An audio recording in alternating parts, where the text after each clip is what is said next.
अगला टॉपिक है बुद्धि। बुद्धि क्या है? मनुष्य एवं संसार के अन्य प्राणियों में जो सबसे बड़ा अंतर है वो बुद्धि का ही है, और इसी के बल पर संसार की प्राणियों में मनुष्य श्रेष्ठ प्राणी है। बुद्धि हमारी जन्मजात शक्ति होती है, वेरी इंपॉर्टेंट है। बुद्धि हमारी जन्मजात शक्ति होती है, परंतु इसमें कार्य करने की क्षमता का विकास वातावरण से संपर्क से होता है। बुद्धि की अवधारणाएं या बुद्धि की परिभाषाएं हैं। अल्फ्रेड बिने के अनुसार बुद्धि इन 4 शब्दों में निहित है: ज्ञान, आविष्कार, निर्देश और आलोचना। टर्मन के अनुसार बुद्धि अमूर्त विचारों को समझने की शक्ति है।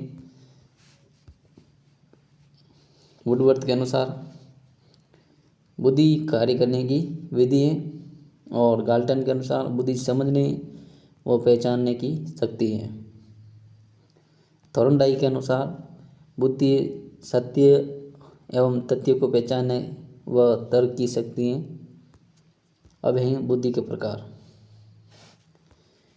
वेरी इंपॉर्टेंट है बुद्धि के प्रकार, गेरेट के अनुसार और थॉर्नडाइक के अनुसार। गेरेट ने बुद्धि को 3 भागों में बांटा है: यांत्रिक में मूर्त और गामक, और अमूर्त यानी शाब्दिक बुद्धि, और सामाजिक। यांत्रिक, अमूर्त और सामाजिक, इन 3 प्रकारों में बांटा है बुद्धि को गेरेट ने। और थॉर्नडाइक ने बुद्धि को 3 वर्गों में बांटा है: मूर्त, अमूर्त और सामाजिक।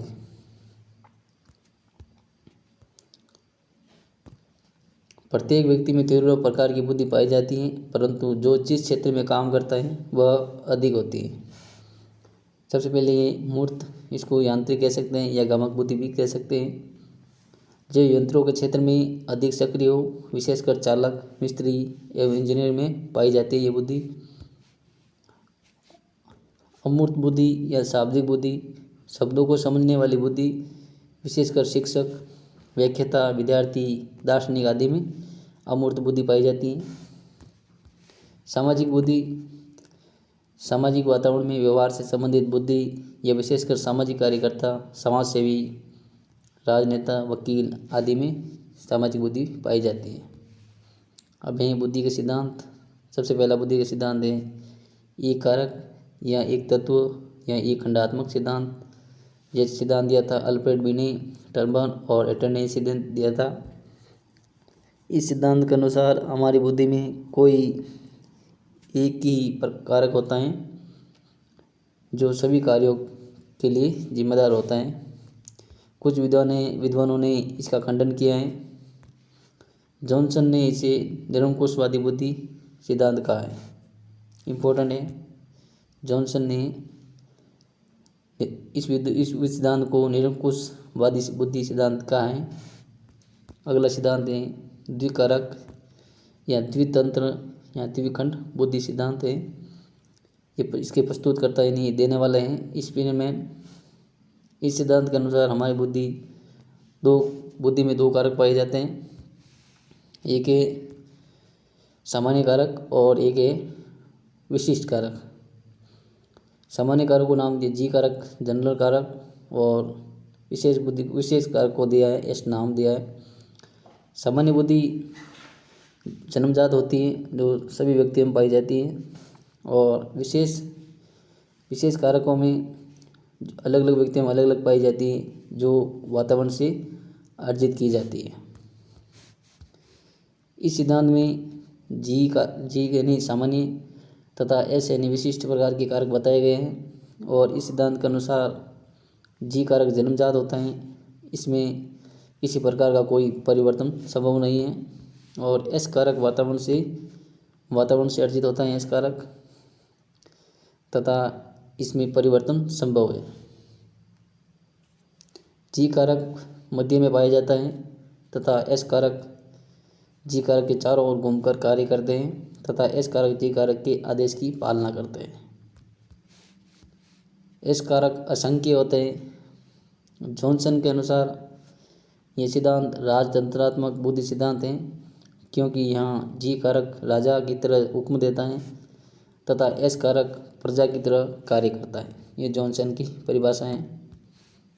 स्पीयरमैन ने द्विकारक बुद्धि सिद्धांत को 1904 ईस्वी में दिया था तथा स्वयं ने ही 1911 ईस्वी में अपने इस सिद्धांत को बदलकर त्रिखंडात्मक बुद्धि सिद्धांत प्रस्तुत किया, जिसके अनुसार हमारी बुद्धि में एक और समूह कारक खंड पाया जाता है, जिस खंड में जी व एस कारक समूह में होते हैं। अगला है समूह कारक बुद्धि सिद्धांत। समूह कारक बुद्धि सिद्धांत थर्स्टन ने दिया और इसके सहयोगी हैं केली।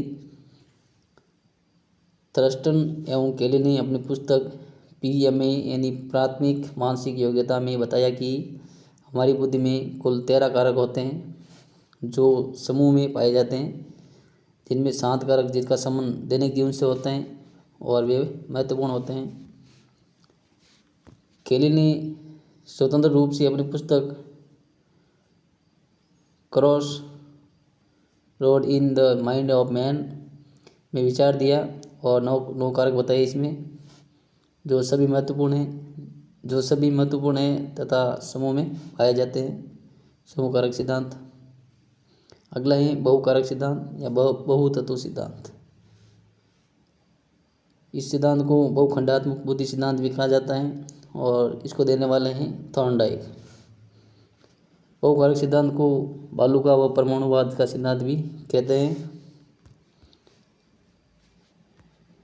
इसमें बहुत बहुकारक बातें ऊंचाई, चौड़ाई और गहराई इत्यादि में बातें हैं और थॉर्नडाइक के अनुसार हम जो भी कार्य करते हैं उस कार्य के लिए अलग अलग कारक जिम्मेदार होता है।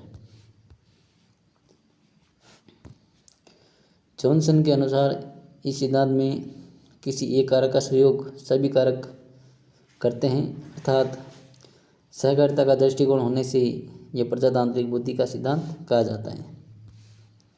अगला सिद्धांत है तरल व ठोस बुद्धि सिद्धांत। दोस्तों, हमारे चैनल को अभी तक सब्सक्राइब नहीं किया है तो सब्सक्राइब कर लेना और अपने दोस्तों तक ये वीडियो पहुंचा देना और अच्छे कमेंट करना ताकि हमें मोटिवेशन मिलता रहे। तो सिद्धांत है तरल व ठोस बुद्धि सिद्धांत। ये सिद्धांत दिया था RB केटल ने। तरल बुद्धि सिद्धांत। तरल बुद्धि ये जन्मजात बुद्धि होती है, जिसमें किसी प्रकार का परिवर्तन संभव नहीं है और दैनिक कार्य में ये बुद्धि उपयोगी होती है। ठोस बुद्धि ये वातावरण जनित एवं अनुभवों पर आधारित होती है तथा यह हमारी सफलता में इसी का योगदान होता है और ये आगे से आगे बढ़ाई जा सकती है। अगला बुद्धि का सिद्धांत है त्रिविमीय या त्रिवर्गीय या त्रिवर्ग बुद्धि सिद्धांत। यह दिया था स्टर्नबर्ग ने। इन्होंने प्रासंगिक बुद्धि, वातावरणीय बुद्धि, अनुभव बुद्धि में बांटा है। प्रासंगिक बुद्धि है जब कोई कार्य व्यवहार किसी प्रसंगानुसार हो और वातावरण बुद्धि है जब हम किसी वातावरण के अनुसार किसी कार्य को करते हैं। अनुभव बुद्धि अनुभव के अनुसार होने वाला कार्य व्यवहार है और इस सिद्धांत के अनुसार हमारी बुद्धि में 3 घटक होते हैं जिन्हें प्रासंगिक घटक, अनुभविक व वातावरणीय घटक कहते हैं। इस सिद्धांत के अनुसार व्यक्ति की कार्यप्रणाली उसके घटकों के संगठन पर निर्भर करता है। अगला सिद्धांत है लेवल प्रथम और लेवल द्वितीय बुद्धि सिद्धांत। इन्होंने लेवल स्तर पर बांटा है और प्रस्तुत करता है जॉनसन द्वारा दिया गया। लेवल प्रथम जो जन्मजात बुद्धि होती है और लेवल सेकेंड जो वातावरण से अर्जित की जाती है। लेवल प्रथम बुद्धि सामान्य कारकों के लिए जिम्मेदार हैं जिसका विकास संभव नहीं है और लेवल द्वितीय बुद्धि वातावरण में रहकर अनुभव एवं प्रशिक्षण के द्वारा बढ़ाई जा सकती है। अगली बुद्धि का सिद्धांत है बहुबुद्धि सिद्धांत। ये वेरी इंपॉर्टेंट है। बहुबुद्धि सिद्धांत ये दिया था हावर्ड गार्डनर ने। इनके अनुसार हमारी बुद्धि बहु प्रकार की होती है और प्रारंभ में इन्होंने 7 प्रकार बताए थे तथा वर्तमान में 8 प्रकार हैं जो निम्न है। वर्तमान में अब 9 प्रकार बता दिए इन्होंने। 9 प्रकार की बुद्धि को बांटा है इन्होंने। शाब्दिक, आंकिक तार्किक बुद्धि, गामक बुद्धि, अंतर्वैयक्तिक बुद्धि, अंतरावैयक्तिक बुद्धि, संगीतीय बुद्धि और प्राकृतिक बुद्धि। अगला बुद्धि का सिद्धांत है त्रिआयामी या संरचनावादी बुद्धि या फिर 3D थ्योरी और प्रतिरूप सिद्धांत। ये सिद्धांत दिया था जेपी गिलफोर्ड ने। इस सिद्धांत के अनुसार हमारी बुद्धि में 3 आयाम होते हैं जो एक निश्चित संरचना के रूप में व्यवस्थित रहते हैं।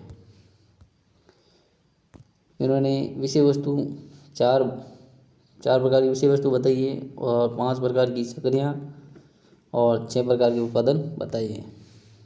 विषय वस्तु 4 प्रकार कौन कौन से हैं? आकृत्यात्मक, प्रतीकात्मक और शाब्दिक और व्यवहारिक, ये 4 बताए। और संक्रिया में स्मृति, संज्ञान, अभिसरी, अपसारी और मूल्यांकन, ये 5 बताए। और उत्पादन इकाई, वर्ग, संबंध, पद्धति और रूपांतरण एवं अनुप्रयोग, ये 6 बताए। यानी इनमें कुल खंडों की संख्या है 120, जो 1967 ईस्वी में 120 खंड थे और 1977 के अनुसार 150 और 1980 के बाद और वर्तमान में 180 खंड है। अगला सिद्धांत है आश्चर्यजनक बुद्धि सिद्धांत।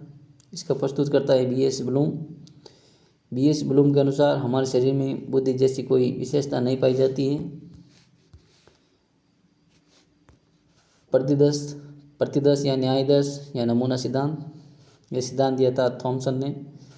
इस सिद्धांत के अनुसार हमारी बुद्धि में कार्य करने की क्षमताओं से संबंधित प्रतिदर्श सैंपल होते हैं जो हमें किसी कार्य को करने के लिए आगे बढ़ाते हैं। क व अ बुद्धि सिद्धांत या फिर ए व बी सिद्धांत, ये दिया था हेब ने। और इस सिद्धांत के अनुसार हमारी क व ख प्रकार की बुद्धि में क बुद्धि जन्मजात होती है और ब बुद्धि जो वातावरण से अर्जित होती है। संवेगात्मक बुद्धि, इमोशनल इंटेलिजेंट बुद्धि, और इसके प्रस्तुत करता है गोलमैन। उचित स्थान पर उचित मात्रा में संवेग पैदा करना, और अरस्तु ने इनकी परिभाषा दी है क्रोध करना आसान है परंतु उचित समय पर उचित मात्रा में क्रोध करना मुश्किल है। सर्वप्रथम इस प्रकार का विचार अमेरिकी विद्वान जॉन मेयर एवं पीटर सोलेमन के द्वारा दिया गया, जिनके अनुसार संवेग के आधार पर किसी भी व्यवहार को संतुलित किया जाता है। अमेरिकी विद्वान डैनियल गोलमैन ने इसे एक बुद्धि सिद्धांत के रूप में प्रस्तुत किया 1955 ईस्वी में। और संवेगात्मक बुद्धि लब्धि से महत्वपूर्ण क्यों, ये पुस्तक लिखी थी, वेरी इंपॉर्टेंट है, डैनियल गोलमैन ने। डैनियल गोलमैन के अनुसार संवेगात्मक बुद्धि का विकास जीवन के अंतिम पड़ाव तक संभव है। और थॉर्नडाइक बुद्धि का विकास 18 वर्ष तक हो जाता है। थॉर्नडाइक के अनुसार, पियाजे के अनुसार बुद्धि का विकास 15 से 16 वर्ष तक हो जाता है। और क्रो के अनुसार बुद्धि का विकास 25 वर्ष तक हो जाता है। यदि एक व्यक्ति अपने संवेगों पर नियंत्रण करना सीख लेता है तो वह किसी भी कार्य को सफल बना सकता है। 80% सफलताएं किसी भी व्यक्ति को संवेगात्मक बुद्धि के बल पर ही प्राप्त होती है, वेरी इंपॉर्टेंट है। अब बुद्धि मापन। सर्वप्रथम फ्रांस के मनोवैज्ञानिक अल्फ्रेड बिने के कार्यों से 1890 ईस्वी में बुद्धि मापन का इतिहास प्रारंभ हुआ। और इन्होंने अपने मित्र साइमन के साथ मिलकर 1904 में पहला बुद्धि परीक्षण का तरीका प्रस्तुत किया, जिसे बिने साइमन परीक्षण के नाम से जानते हैं। बिने साइमन परीक्षण में 30 प्रश्न थे, परंतु ये परीक्षण व्यवहारिक नहीं होने के कारण असफल रहा। मानसिक आयु, अल्फ्रेड बिने ने 1908 ईस्वी में यह शब्द दिया था, जिसका अर्थ है एक वास्तविक आयु स्तर में बालक द्वारा कार्य करने की क्षमता क्या है। मानसिक आयु का शब्द का उपयोग करते हुए विलियम स्टर्न ने अपना इस सूत्र दिया था। मानसिक आयु बटा वास्तविक आयु। स्टर्न के विचारों से प्रभावित होकर विलियम टर्मन ने निम्न सूत्र 1916 ईस्वी में दिया था, जो सफल रहा। यानी बुद्धिलब्धि IQ बराबर मानसिक आयु बटा वास्तविक आयु गुणा 100, यानी IQ बराबर MA बटा CA गुणा 100, ये सूत्र दिया विलियम टर्मन ने। टर्मन ने 1916 ईस्वी में इसी सूत्र का उपयोग करते हुए कई लोगों के परीक्षण के बाद बुद्धिलब्धि सारणी प्रस्तुत की, जो ये सारणी है टर्मन की।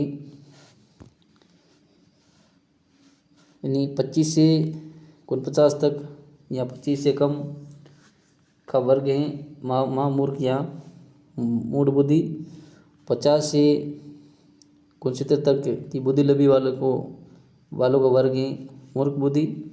और 70 से 79 तक निर्मल बुद्धि, जो 7% लोगों में पाई जाती है। और 80 से 90 ये मंद बुद्धि या मंगोलिज्म, जो 16% लोगों में पाई जाती है। 90 से 109 तक ये सामान्य बुद्धि है और 50% लोगों में पाई जाती है। इम्पोर्टेंट है सामान्य बुद्धि यानी औसत बुद्धि। 110 से 119 तक तीव्र बुद्धि होती है और ये 16% लोगों में पाई जाती हैं। 120 से 139 तक ये प्रखर बुद्धि के लोग होते हैं और ये 7% लोगों में पाई जाती है। और 140 से ऊपर प्रतिभाशाली होते हैं और 2% लोगों में पाई जाती है। प्रतिभाशाली इम्पोर्टेंट है। क्रो एवं क्रो ने अपने विचार में स्पष्ट किया कि 130 या अधिक बुद्धिलब्धि वाला प्रतिभाशाली व 70 से कम बुद्धिलब्धि वाला व्यक्ति मंद बुद्धि होता है, ये क्रो ने कहा था। कि उसने एक बालक की आयु 10 वर्ष है तथा वह 12 वर्ष के बालक की तरह कार्य कर लेता है। वह बालक बुद्धिलब्धि की दृष्टिकोण से किस श्रेणी में आता है, तो सूत्र से निकाल कर देखेंगे तो हम ये सूत्र है, यानी मानसिक आयु है 12 और वास्तविक आयु है 10 और गुणा 100, तो 120 बुद्धिलब्धि IQ प्राप्त होगी। तो 120 बुद्धि किस में आएगी, तो देख लो 120 से 139 प्रखर बुद्धि के लोग होते हैं, यानी इसका सही आंसर रहेगा ऑप्शन नंबर C, प्रखर बालक। अब ध्यान रखने योग्य तथ्य है, मंद बुद्धि बालकों की बुद्धिलब्धि 80 से 90 को ही पिछड़े वर्ग बालकों की श्रेणी बुद्धिलब्धि का मानते हैं और सृजनशील बालकों की बुद्धिलब्धि 110 मानी जाती है। और मंद बुद्धि बालकों को ही मंगोलिज्म बालक की संज्ञा दी जाती है। बुद्धि परीक्षण। अब बुद्धि परीक्षणों का इतिहास बहुत प्राचीन है, परंतु मनोवैज्ञानिक तरीके से ही बुद्धि परीक्षणों की शुरुआत 19वीं सदी से मानी जाती है। प्रमुख परीक्षण निम्न होते हैं। परीक्षणों के प्रकार हैं। परीक्षणों के 2 प्रकार हैं, व्यक्तिगत और सामूहिक। व्यक्तिगत के अंतर्गत शाब्दिक और अशाब्दिक और सामूहिक के अंतर्गत शाब्दिक और अशाब्दिक। सबसे पहला है व्यक्तिगत परीक्षण में जब एक व्यक्ति का परीक्षण एक बार में संभव होता हो तो वह व्यक्तिगत परीक्षण कहलाता है। और इसमें शाब्दिक शिक्षित व्यक्तियों के लिए और अशाब्दिक अशिक्षित व्यक्तियों के लिए परीक्षण है। अब ये सामूहिक परीक्षण, एक से अधिक व्यक्तियों का सामूहिक परीक्षण संभव हो तो वह सामूहिक परीक्षण कहलाता है। इसमें शाब्दिक परीक्षण शिक्षित लोगों के लिए और अशाब्दिक अशिक्षित व्यक्तियों के लिए। प्रमुख बुद्धि परीक्षण है व्यक्तिगत है जो, तो सबसे पहले है बिने साइमन परीक्षण। यह परीक्षण बिने तथा साइमन के द्वारा दिया गया था। और वाचिक शाब्दिक परीक्षण है। अवाचिक परीक्षण अशिक्षित लोगों के लिए विशेष रूप से होते हैं, परंतु शिक्षित लोगों के लिए उपयोगी है। मनुष्य कर्षण परीक्षण, वस्तु संयोजन परीक्षण, चित्रपूर्ति परीक्षण, ब्लॉक बिल्डिंग परीक्षण, ये इसके अंतर्गत आते हैं। अब ये सामूहिक परीक्षण। अल्फा बुद्धि परीक्षण, ये शिक्षित सैनिकों के लिए प्रथम विश्व युद्ध के समय उपयोग लिया गया वाचिक परीक्षण है। और बिठा बुद्धि परीक्षण, ये अशिक्षित व्यक्तियों के लिए प्रथम विश्व युद्ध के समय ये परीक्षण प्रयोग में लिया था। अभी मैंने ड्रॉ परीक्षण गुड एनफ द्वारा शुरू किया गया ये, और इस परीक्षण में पागल और मानसिक रोगी व्यक्तियों का परीक्षण किया जाता था। रेबेन मैट्रिक्स परीक्षण प्रोफेसर रेबेन द्वारा, इसमें स्टैंडर्ड प्रोग्रेसिव मैट्रिक्स जो सामान्य लोगों के लिए, और रंगीन प्रोग्रेसिव मैट्रिक्स ये मंदबुद्धि बालकों के लिए, और उच्चतर प्रोग्रेसिव मैट्रिक्स ये प्रतिभाशाली या सृजनशील बालकों के लिए। अब अन्य महत्वपूर्ण परीक्षण है जालोटा परीक्षण, ये जालोटा द्वारा, भाटिया परीक्षण भाटिया द्वारा, केटल संस्कृति मुक्त परीक्षण आरबी केटल द्वारा, जोशी परीक्षण प्रोफेसर जोशी द्वारा, और वेस्लर परीक्षण प्रोफेसर वेस्लर द्वारा।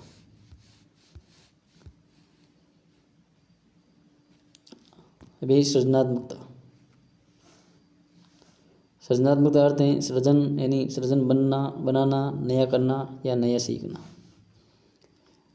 जब किसी बालक व्यक्ति में नया सीखने, करने, बनाने या फिर मौलिकता की विशेषता पाई जाती है, जो इसे सृजनात्मकता कहते हैं।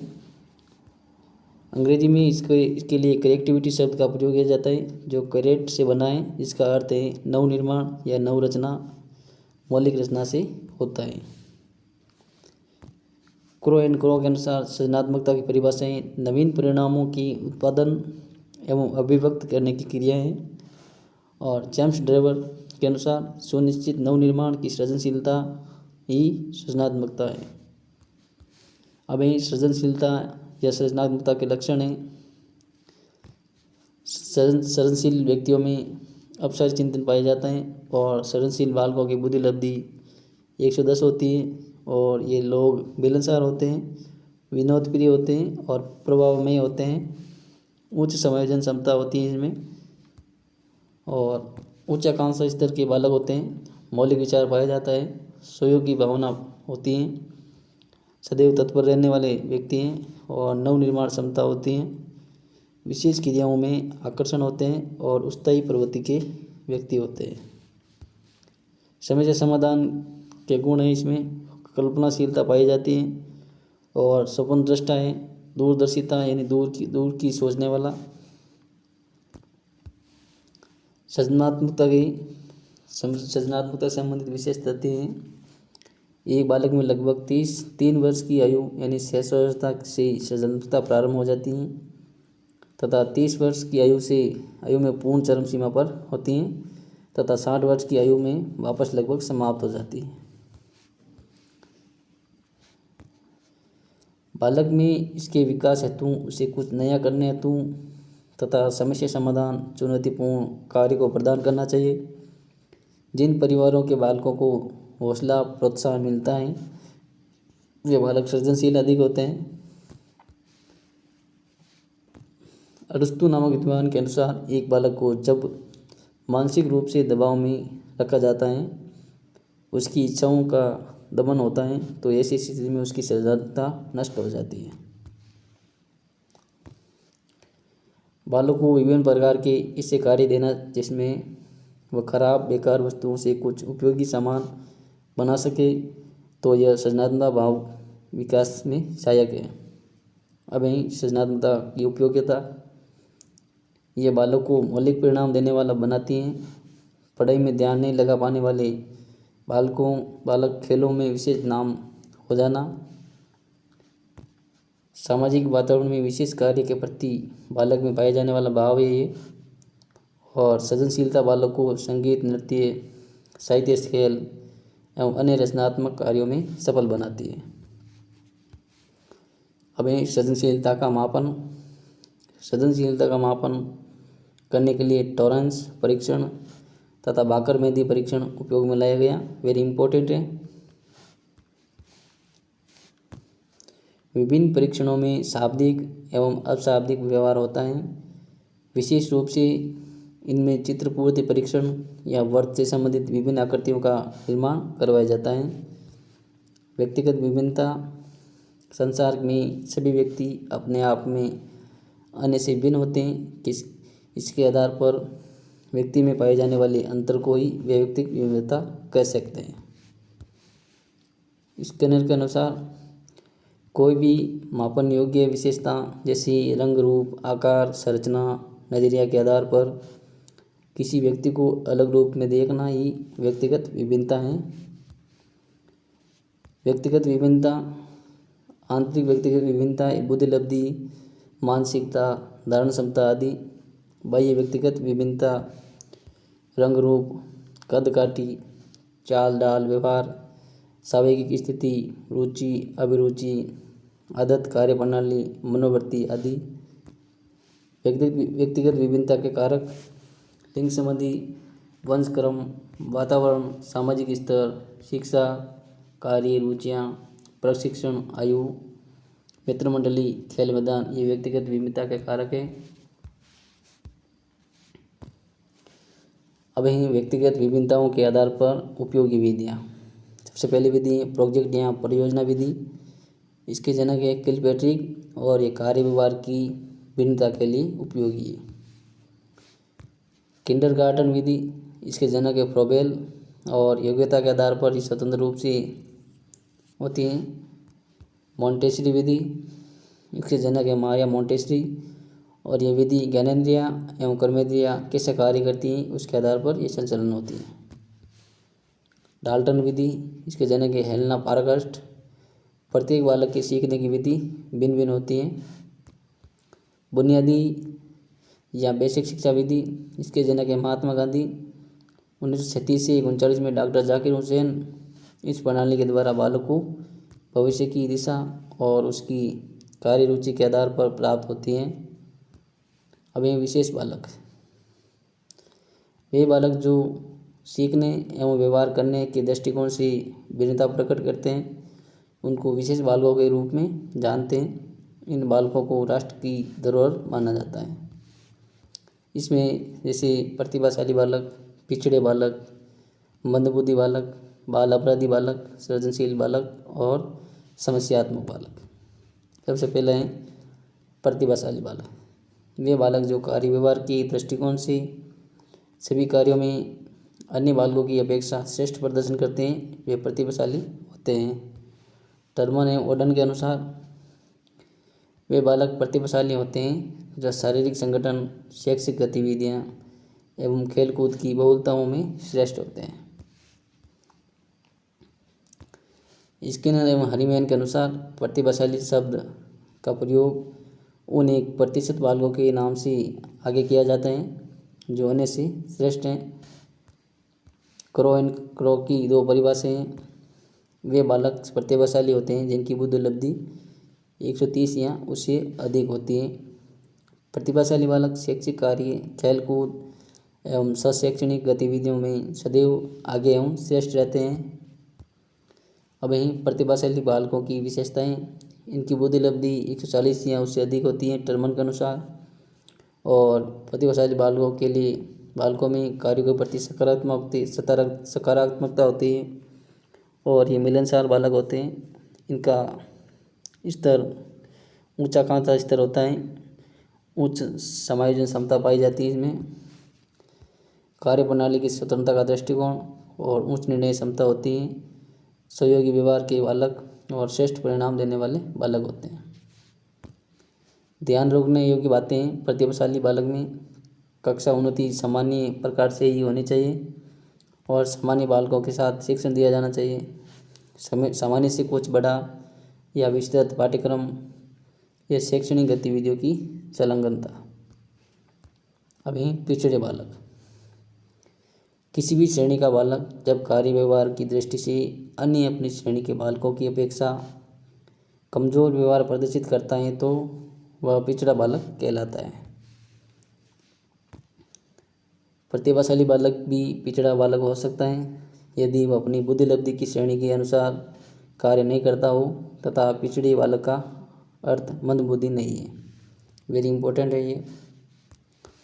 सिरिल बर्ड के अनुसार वे बालक पिछड़े होते हैं जो अपनी से छोटी कक्षा के उन कार्यों को नहीं कर पाते हैं जो अन्य के लिए सामान्य है।